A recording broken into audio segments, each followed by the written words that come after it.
Imagine being at the absolute peak of your powers, only to have it all end in an instant.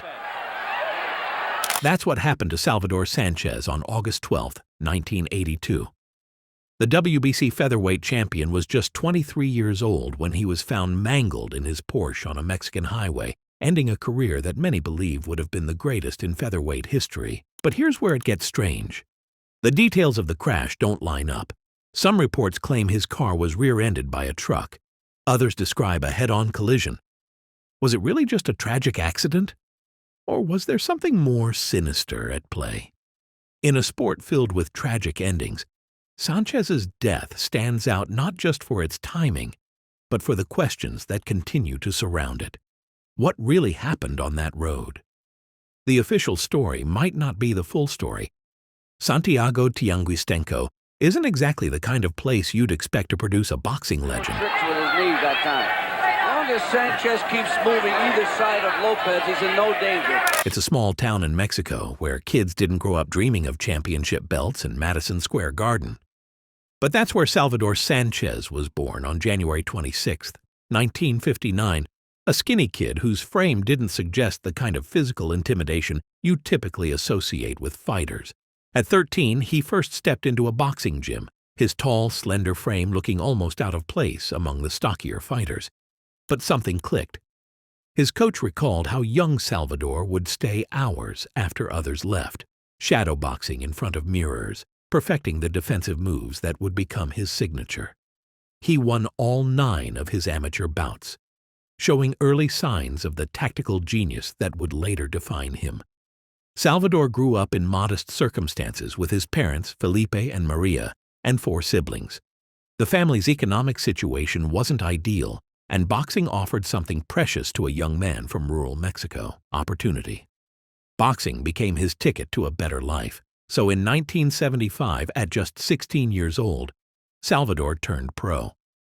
Think about that for a moment. Most 16-year-olds are worried about homework and dating. Sanchez was climbing into the ring with hardened Mexican veterans trying to take his head off. His early professional fights revealed something special. While he didn't have the intimidating build or raw power of many boxers, Salvador possessed something more valuable: a mind for fighting. He could read opponents like they were open books, anticipating punches before they were thrown. His counterpunching style began to develop fight after fight, transforming physical disadvantages into his greatest weapons. Watching footage of young Sanchez, you can see his style evolving with each bout. He was solving puzzles in the ring. His tall frame gave him reach advantages. He would bait opponents into making mistakes, then punish them with precise counters that seemed to come from nowhere. His technical skill and ring IQ compensated for what he lacked in natural bulk. The discipline required was extraordinary. Every morning he'd run 8 to 10 miles in the mountains, 6 days a week. The thin air at altitude building his legendary stamina. Even in scorching summer heat, Sanchez trained at his ranch, pushing his body beyond normal limits. This was obsession, the kind that separates champions from everyone else. While other young fighters might take breaks between matches or celebrate victories, Salvador remained focused. His daily routine never changed: training, running, sparring, studying opponents. The Mexican boxing scene took notice as this fighter from Santiago Tianguistenco began climbing the rankings. Tough veterans who had expected to teach the youngster a lesson found themselves outthought and outfought. With each victory, Sanchez added new dimensions to his arsenal. He wasn't just winning fights, he was mastering the art of boxing itself. By 19, Salvador had transformed from a skinny teenager into one of boxing's most feared counterpunchers. His record spoke for itself: victory after victory against increasingly difficult opposition. What made him special wasn't raw physical gifts, but rather the perfect combination of natural talent honed through relentless work. His rise seemed unstoppable, but even the smoothest journeys hit bumps in the road. For Salvador Sanchez, that bump came in the form of Antonio Becerra, who would ultimately change the trajectory of his career forever. You know what they say in boxing? Sometimes you need to lose to truly learn how to win. For Salvador Sanchez, This wasn't just some empty saying. It became the turning point of his entire career. Picture this. It's 1977 in Mexico. An 18-year-old Sanchez steps into the ring against Antonio Becerra for the Mexican bantamweight title. The crowd is electric. Sanchez arrives with an impressive undefeated record, his confidence sky high. But something's different about this fight. Becerra isn't impressed by the skinny kid's record. He's come to fight. The bell rings, and for 12 grueling rounds, these two warriors go at it. Sanchez tries to implement his usual tactics, but Becerra has answers for everything. He pushes Salvador backward, disrupts his timing, and forces him to fight uncomfortably. Round after round, Sanchez struggles to assert the dominance he's shown in previous bouts. When the final bell sounds, even Salvador knows. This night belongs to Becerra. The judges' scorecards make it official. A split decision loss. Salvador Sanchez tastes defeat for the first time in his professional career. This loss revealed what was missing from Sanchez's boxing recipe. His perfect record, gone. His momentum, halted. His confidence, shaken. But here's where Salvador Sanchez showed what separates good fighters from great ones. Instead of making excuses, he went straight back to the gym with his trainer Enrique Huerta. They reviewed the fight footage obsessively, identifying every mistake, every technical flaw that Becerra had exposed. The loss became their blueprint for improvement. The transformation began immediately. Salvador changed everything: his training methods, his diet, his mental approach to fighting. He moved up to featherweight, where his tall, lanky frame could be an advantage rather than a liability. The extra pounds gave him more power without sacrificing the speed and movement that made him special. Salvador started piling up victories, no longer just winning, but dominating. Opponents who might have given the pre-Becerra Sanchez problems were now being systematically dismantled. One by one, contenders fell as Salvador climbed the featherweight rankings. The streak began to turn heads in boxing circles. This wasn't the same fighter who lost to Becerra. This was a more complete, more dangerous Salvador Sanchez. With each victory, his confidence grew into the quiet assurance of a master craftsman who knows exactly what his tools can do. It's almost certain that without this loss, Sanchez might never have reached the heights he eventually did. Sometimes boxing's most valuable lessons come wrapped in the painful package of defeat. By 1980, just 3 years after that crushing loss, Salvador Sanchez had positioned himself for a shot at the World Featherweight Championship. The fighter who once left the ring in defeat was now ready to challenge for boxing's highest honor. But what happens when an unknown contender suddenly becomes the best fighter in the world? In 1980, boxing fans found out when Salvador Sanchez stepped into the ring against Danny Little Red Lopez in Phoenix. Lopez wasn't just any champion. This was a feared knockout artist who had defended his WBC featherweight title 9 times. The odds were heavily stacked against the 21-year-old Sanchez. But something strange happened that night. From the opening bell, Sanchez controlled the action. His counterpunching style completely neutralized Lopez's aggressive attacks. Each time Lopez came forward throwing big shots, Sanchez made him pay with precise counters. The champion looked confused, then frustrated, then desperate. By the middle rounds, Lopez's face was swelling badly. His corner became increasingly concerned. The end came in round 13. Sanchez caught Lopez with a perfect combination that sent him reeling. The referee had seen enough. Just like that, the boxing world had a new champion. The crowd sat stunned.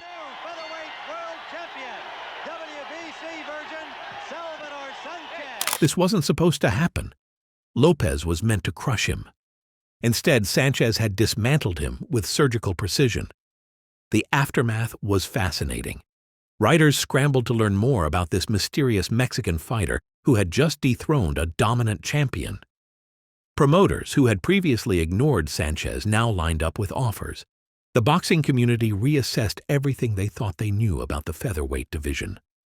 A new king had arrived, and nobody saw it coming. While most new champions ease into their reign, Sanchez tore through the division like wildfire. In 1980 alone, he defended his title 4 times, a schedule unthinkable for today's champions.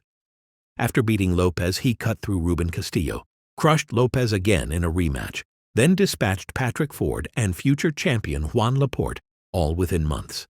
This wasn't just activity for activity's sake. Sanchez was fighting top contenders, and he was dominating them. The skinny kid who once lost to Antonio Becerra transformed into a full-fledged champion who looked unbeatable. But the defining moment of Salvador's career came in 1981 in Las Vegas. Wilfredo Gomez, the WBC super bantamweight champion, moved up to challenge Sanchez. Gomez was terrifying, entering with a perfect 32-0-1 record, all 32 wins by knockout. At the pre-fight press conference, Gomez declared, "Mexican style of fighting and Puerto Rican style are different. Puerto Ricans are better." Sanchez offered no trash talk in return. He simply waited for the bell. When the fight started, Sanchez immediately dropped Gomez with a perfect left hook. The crowd erupted. Gomez, who had never been knocked down, was on the canvas in the first round. Though Gomez would rise, Sanchez controlled the entire fight. For 8 rounds, he systematically broke down the supposedly unbeatable knockout artist. When the referee finally stopped the fight, Sanchez had done the unthinkable. He had dominated Gomez completely, shattering expectations like glass. This victory elevated Sanchez to legendary status. Boxing experts mentioned him alongside Sugar Ray Leonard and Marvin Hagler in pound-for-pound discussions. The Ring magazine named him Fighter of the Year for 1981, sharing the honor with Leonard. His fighting style became a defensive masterpiece with sudden, punishing counters. He moved with a dancer's grace but punched with surprising power. His ring intelligence allowed him to adapt to any opponent. At just 23, Salvador Sanchez had already built an impressive legacy, universally recognized as the best featherweight in the world. But his journey was far from complete. Nobody knew it then, but we were watching the final chapter of a brilliant career that was still being written when the lights of Madison Square Garden shone down on Sanchez in July 1982 as he prepared to defend his WBC featherweight title against Azuma Nelson. Nelson was a late replacement opponent from Ghana with only 13 professional fights. On paper, this looked like a routine defense for the champion. Boxing can be funny that way. The fights that seem easiest sometimes turn out to be the hardest. From the opening bell, Nelson showed he wasn't there to make up the numbers. The roar of the Garden crowd swelled.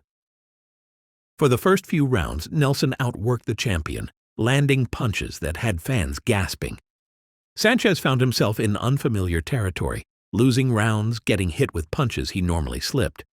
This wasn't going according to plan. What happened next showed why Sanchez was special. Around the 5th round, he began making subtle adjustments. His timing improved.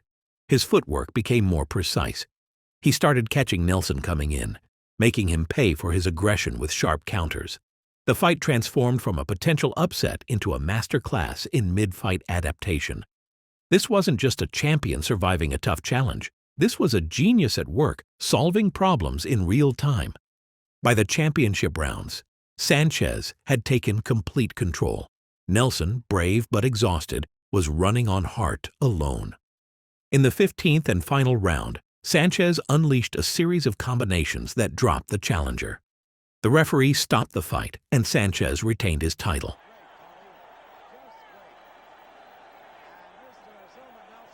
The Garden crowd rose in appreciation, not just of the victory, but of the journey to get there. What made this performance remarkable was that Sanchez, already considered the best featherweight in the world, was actively evolving into something even greater. The boxing world took notice. Plans were already being made for Sanchez's next moves. A rematch with Juan Laporte was scheduled, but the bigger talk was about Salvador potentially moving up to lightweight to chase even greater challenges. Rumors swirled about a possible superfight with the legendary Alexis Arguello. According to Sanchez's attorney, Juan José Torres Landa, Arguello didn't really want to face Sanchez, knowing he would have trouble with the Mexican style. Financially, Sanchez had broken barriers for lighter weight fighters, earning substantial money through his skill and drawing power. He owned property, drove luxury cars, and had secured a bright future. All at an age when most people are just starting their careers. Most fighters peak and begin a slow decline. Salvador was still climbing, still discovering new dimensions to his talent. The boxing world was witnessing the early chapters of what many believed would be the greatest featherweight story ever told. Until one night changed everything. No one could have imagined that just 3 weeks later, this story would come to a sudden, tragic end on a Mexican highway. The final bell of Salvador Sanchez's career had rung, and nobody heard it coming. Salvador Sanchez was back in Mexico. Some reports say he was already preparing for his scheduled title defense against Juan Laporte. Others mention him working on The Last Fight movie with Ruben Blades. Either way, Salvador was balancing the life of a champion with his growing celebrity status. No one expected these would be his final days. The early hours of August 12, 1982, changed boxing history forever. At approximately 2 a.m., Sanchez was driving his Porsche 928S sports car on the federal highway between Querétaro and San Jose Iturbide in Guanajuato, Mexico. The road was dark and winding, cutting through hills with no lighting. Dangerous conditions even for the most careful driver. The empty highway stretched before him, moonlight casting eerie shadows across the asphalt. In these pre-dawn hours, the normally busy route stood nearly abandoned. But what exactly happened on that highway? That's where the story gets murky. Official reports stated that Sanchez was driving at high speed when the accident occurred at kilometer 14 of the highway. Some reports described a rear-end collision causing Salvador's Porsche to veer into oncoming traffic. Others documented a direct head-on crash with a heavily loaded truck. These inconsistencies immediately raised questions. Why was Salvador driving at high speed in the middle of the night on a dangerous road? We have more questions than answers. Even stranger was the lack of witnesses. This was a federal highway, not some back road in the middle of nowhere. The accident involved a distinctive Porsche 928S, a luxury sports car that would catch anyone's attention. Yet somehow, no one saw what happened. No one came forward with a clear account of the events. For such a high-profile accident, the absence of witnesses is puzzling at best, suspicious at worst. The news of Sanchez's death spread quickly, sending shockwaves through the boxing world. Just like that, the featherweight champion was gone at 23 years old. Mexican sporting circles reeled in disbelief. How could a young athlete in peak physical condition, with reflexes sharp enough to dodge punches from world-class boxers, die in a simple car accident? For many, the circumstances simply didn't add up. Various theories emerged about that night. The simplest explanation suggests driver fatigue. Salvador exhausted from training, falling asleep at the wheel. Others speculate he might have been testing his Porsche's limits on the empty highway. But darker theories exist too. Some have suggested foul play, pointing to the millions Sanchez was earning and the powerful interests that might have been affected by his success. These theories question whether the accident was truly an accident at all. However, no evidence has ever emerged to support these more sinister possibilities. The official investigation did little to clear up the confusion. Beyond stating that Sanchez was driving at high speed when his car collided with a heavily loaded tractor-trailer, the authorities provided few answers. Why was Sanchez speeding? Why was the truck that struck him also speeding? These questions were never answered. This lack of thorough investigation only added fuel to the speculation. When authorities don't provide clear answers, people naturally fill in the gaps with their own theories. The mysterious circumstances surrounding Sanchez's death have allowed rumors and conspiracy theories to persist for decades. Was there more to Salvador Sanchez's death than a simple accident? The evidence remains inconclusive. We may never know exactly what happened on that dark Mexican highway in the early hours of that August night. What we do know is that boxing lost one of its brightest stars, a champion who died while still holding his title, a fighter whose potential would remain forever unfulfilled. How do you measure the cost of something that never happened? That's what boxing faced when news of his death spread through the boxing world. It hit like a sucker punch nobody saw coming.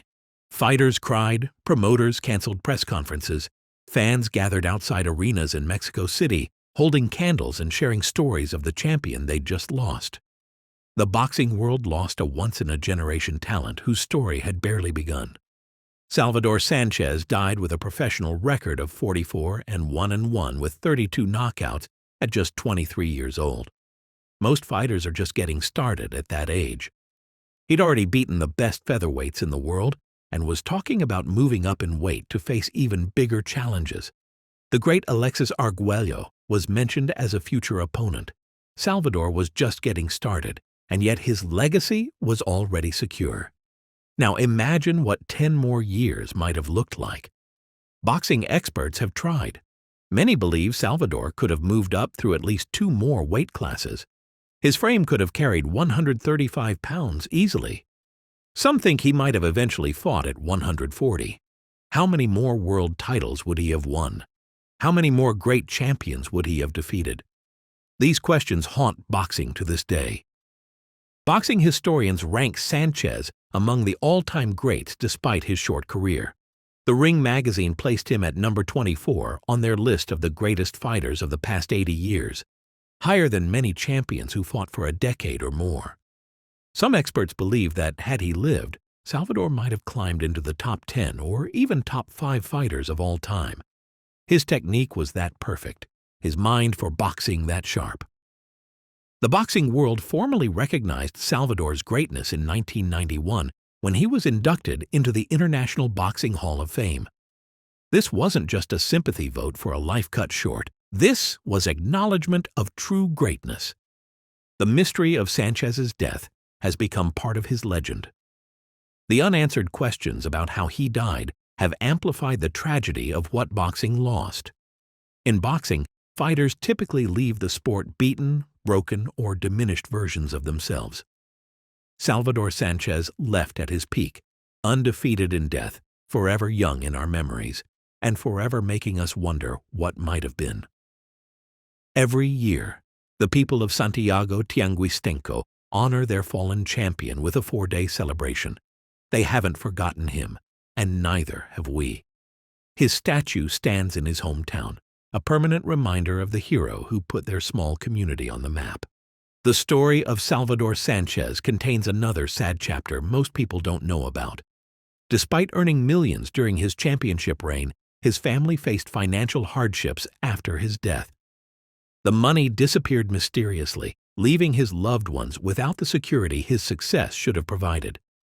Grant Elvis Phillips, who owns the Grant Boxing Equipment line, eventually stepped in to help support the Sanchez family, an act of kindness that shows how Salvador's story continues to touch people decades later. The WBC website states that, unfortunately, we could not and would not see the best years of Salvador. Boxing experts almost unanimously believe he would have been the greatest featherweight of all time, possibly one of the greatest fighters in any weight class. His technical skill was already extraordinary and still improving. His boxing IQ was off the charts. And at just 23, he hadn't even entered his physical prime.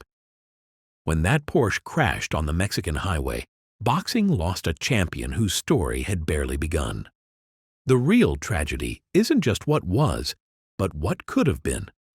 Salvador Sanchez left us with 46 fights that showed his brilliance, but it's the fights we never saw that haunt boxing to this day.